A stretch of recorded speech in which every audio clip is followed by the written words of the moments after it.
Assalamualaikum warahmatullahi wabarakatuh. Salam sejahtera, Om Swastiastu, Namo Buddhaya, salam kebajikan. Oke, sebelumnya saya ucapkan selamat datang kepada teman-teman hadirin yang sudah hadir di tempat ini. Saya ucapkan selamat datang di Cirebon, tempat dimana kalau kalian mandi, setelah mandi keringetan lagi. Dan selamat datang di acara anniversary Sofi Inisiatif yang ke-8 dengan tema Diversity Fest Tumbuh bersama tanpa stigma. Tepuk tangannya dulu dong.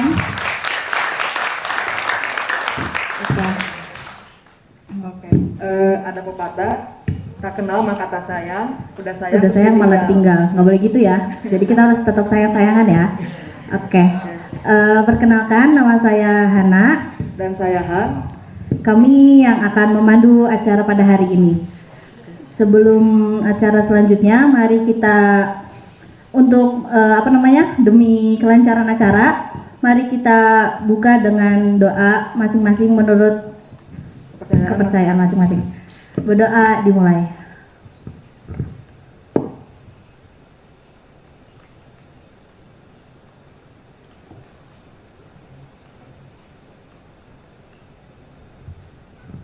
Selesai. Kemudian selanjutnya akan ada sambutan dari Sofi Inisiatif yang akan diwakilkan oleh Kaumen Bagaskara. Kepada Kaumen Bagaskara, kami persilakan. Ya, tepuk tangannya.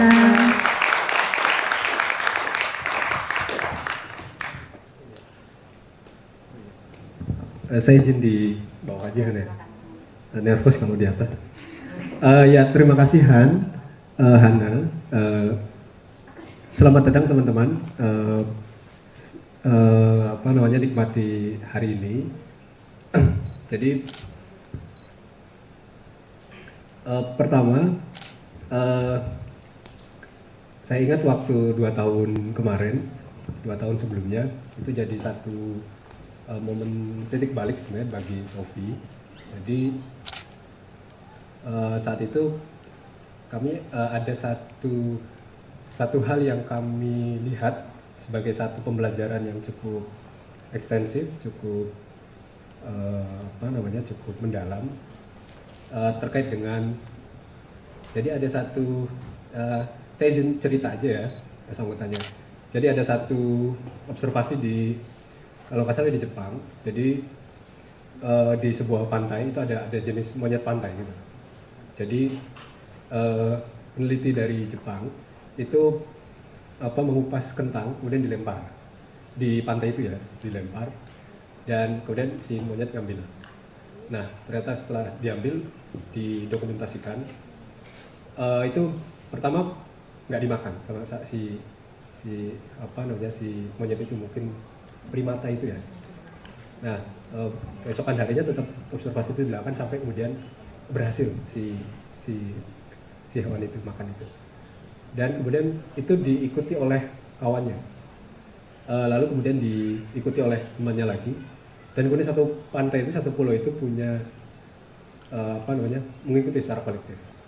Nah, ini kemudian diadopsi jadi satu pembelajaran di SMA di Aussie, England sama Prancis kalau nggak salah. Jadi ada metode dalam perubahan sosial itu disebut dengan critical mass. Kalau critical mass mungkin di Indonesia lebih banyak dikenal di dunia advertising ya, di dunia marketing itu kenal critical mass. Jadi untuk untuk menjual satu produk itu mempengaruhi satu orang dulu.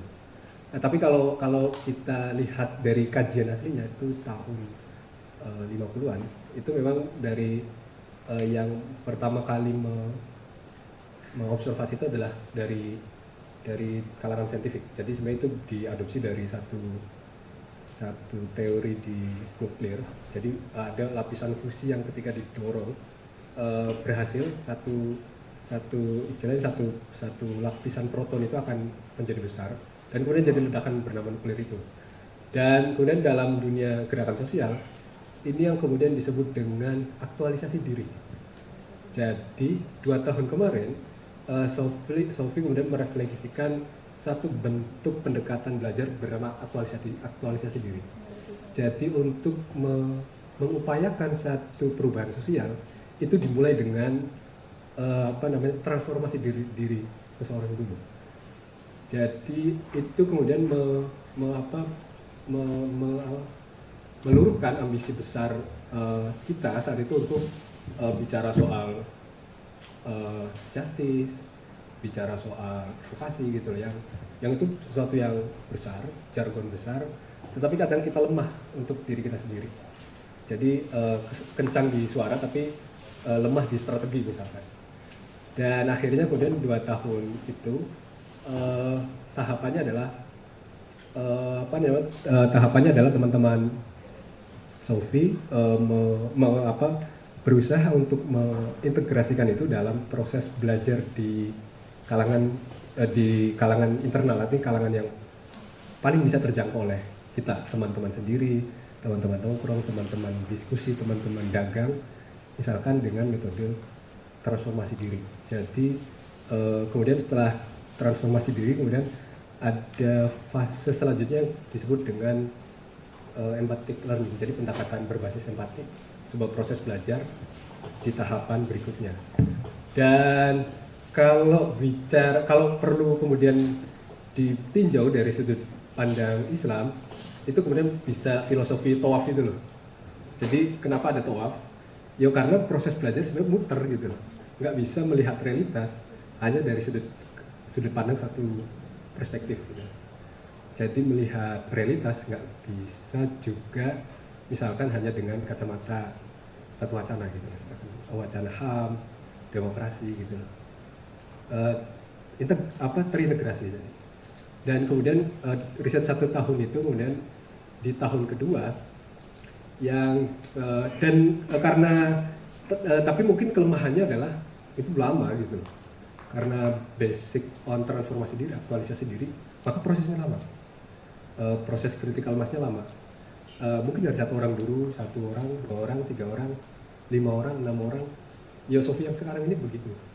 Jadi barangkali teman-teman baru dengar karena Sofi menggunakan pendekatan itu, tidak menggunakan pendekatan yang misalkan lagi trennya sosial media misalkan.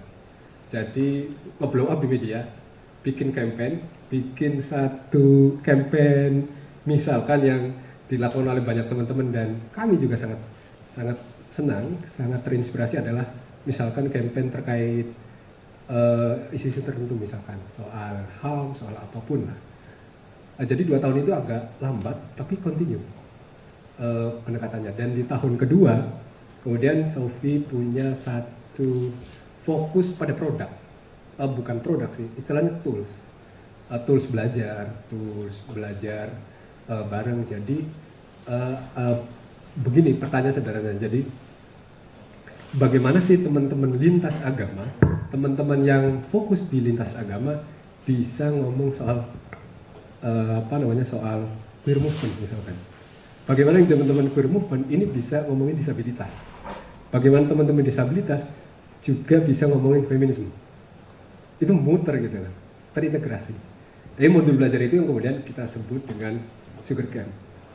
Bikin Sugar Camp, saya kira teman-teman ada yang sebagian di sini yang ikut Sugar Camp, tetapi karena kita dianugerahi COVID, jadi baru virtual gitu. Itu tahun pertama kita memang, tahun pertama riset, tahun kedua memang banyak mengembangkan tools belajar, mulai dari bikin modul yang kami upayakan secara semaksimal mungkin kontekstual pendekatannya. Jadi pendekatan kontekstual itu bisa jadi katakanlah sesuai dengan teman-teman Sofi di wilayah Jawa Barat misalkan, tetapi belum tentu di wilayah luar Jawa. Ya nggak apa-apa gitu loh. Karena tadi kami kembali ke critical mass itu. Jadi setiap organisasi dimanapun itu ya punya keistimewaannya. Itu yang kedua itu. Jadi tahun kedua kami fokus di tools belajar, bikin termasuk juga hari ini yang kemudian kita film itu bagian dari proses belajar untuk menjembatani satu hal yang mungkin secara wacana, ketika didekati secara wacana itu agak resisten gitu. Dengan pendekatan barat misalkan, ngomongin queer misalkan, yo argumentasinya valid gitu, tapi apakah itu sesuai dengan realitas? Dan itu yang kemudian dikaji betul oleh Sofi selama 1 tahun. Lama ya pancen, ya benar lama gitu loh. Sehingga baru 1 tahun ini kita bikin acara yang sifatnya go public. Go public itu dalam artian ya begini gitu loh. Apa namanya, menghadirkan banyak lebih dari biasanya. Biasanya 10 orang, biasanya 30 orang, ini lebih dari itu. Yaitu 1 tahun sekali gitu loh. Karena tadi baik dari awal yang kami singgung soal pendekatan critical mass sampai yang terakhir soal tools belajar itu. Sehingga pada momen sambutan ini sebenarnya saya diwakilkan oleh Sofi atau mewakili Sofi untuk pertama-tama mengucapkan rasa hormat dan terima kasih yang secara istimewa kami sampaikan kepada seluruh teman-teman, baik secara individu atau komunitas, yang baik secara langsung atau tidak langsung, yang baik terhubung melalui ide, nilai, gerakan, support, materi, gagasan, dan lain-lain dalam proses 2 tahun kami. 2 tahun itu ya memang adalah proses kami rebound, karena ketika teman-teman melihat 8 tahun ini lama banget gitu loh. Enggak, karena ada proses 3 tahun vakum setelah sudah waktunya shutdown saat itu. Ini udah kalau meminjam istilahnya teman-teman medianya Sofi, ini laptopnya udah terlalu lama dipakai untuk edit film sehingga butuh shutdown. Jadi di shutdown dulu, diistirahatkan, dan ya nggak apa-apa. Nggak ada satu hal yang bukan sebuah kehinaan ketika kita memilih untuk jeda, gitu loh. Dalam proses jeda kita merefleksi, berkontemplasi istilahnya. Atau kalau dalam ritus keagamaan teman-teman Sundawitan, meditasi gitu. Jadi setelah seharian lelah bekerja, beraktivitas dunia materi, malamnya meditasi. Itu proses sehingga besok tuh ada proses kelahiran kembali. Dan itu yang kemudian di banyak agama bumi itu diadopsi sebagai satu momen kelahiran terus-menerus setiap hari. Proses jeda itu. Yang ketiga tadi meneruskan satu ucapan terima kasih dari kami sebagai ruang belajar kepada teman-teman yang tadi sekali lagi sudah banyak berkontribusi baik secara ide, gagasan, materi, waktu, kritikan, masukan, ejekan sekalipun, itu bagian dari proses pembelajaran saya dan teman-teman. Jadi barangkali ada yang 1-2 di pikiran yang ngejek tuh ya nggak apa-apa, kita terima gitu loh. Itu bagian dari pembelajaran. Baru segini aja udah ABCD, sehingga itu menjadi satu rambu-rambu bagi kami di teman-teman Sofi untuk ya terus mawas diri dan nggak usah merasa melakukan apapun gitu. Itu. Dan terakhir terkait kegiatan ini, jadi secara umum memang ini kayak satu reuni sebenarnya, antar generasi sebenarnya, antar generasi di Sofi yang 8 tahun itu. Tapi saya tahu habit anak-anak dulu Sofi itu datang jam berapa, gimana itu udah tahu gitu. Jadi ya mungkin belum datang sebagiannya. Pertama itu jadi kayak semacam reuni, yang kedua kayak ya reuni untuk teman-teman yang 2 tahun ini bareng dengan kita gitu loh. Bareng dengan kita membentuk kita yang sekarang ikut bareng-bareng melakukan satu pembelajaran bersama. Karena ya tanpa teman-teman semua ya kita cukup apa-apa gitu. Ada proses belajar yang luar biasa yang kami dapatkan ketika saya, Hasan, Iko, Sahnas, Linggar, Mas Kodok dan lain-lain kemudian ngobrol, berdiskusi dengan teman-teman, ada satu proses pembelajaran yang itu sangat istimewa gitu. Terakhir, dan ini yang ingin selalu kami sampaikan di momen aktivitas apapun, baik secara formal atau informal, baik yang ketika kita kerja di lapangan atau di ngumpul di sekretariat, adalah kami ingin mengajak semua orang untuk bareng-bareng memastikan bahwa ya ruang ini ruang aman. Gitu. Ruang aman artinya setiap orang punya keistimewaan dan pantang bagi kita untuk merisak keistimewaan itu, bahkan mencolek keistimewaan itu juga menjadi satu pantangan. Jadi teman-teman yang hetero punya keistimewaannya, teman-teman yang LGBTIQ punya keistimewaan, teman-teman masyarakat adat punya keistimewaannya, dan karena kita meyakini bahwa kita istimewa, maka tumbuh bersama tanpa stigma itu menjadi niscaya. Terakhir dari saya itu, sekali lagi teman-teman nikmati hari ini.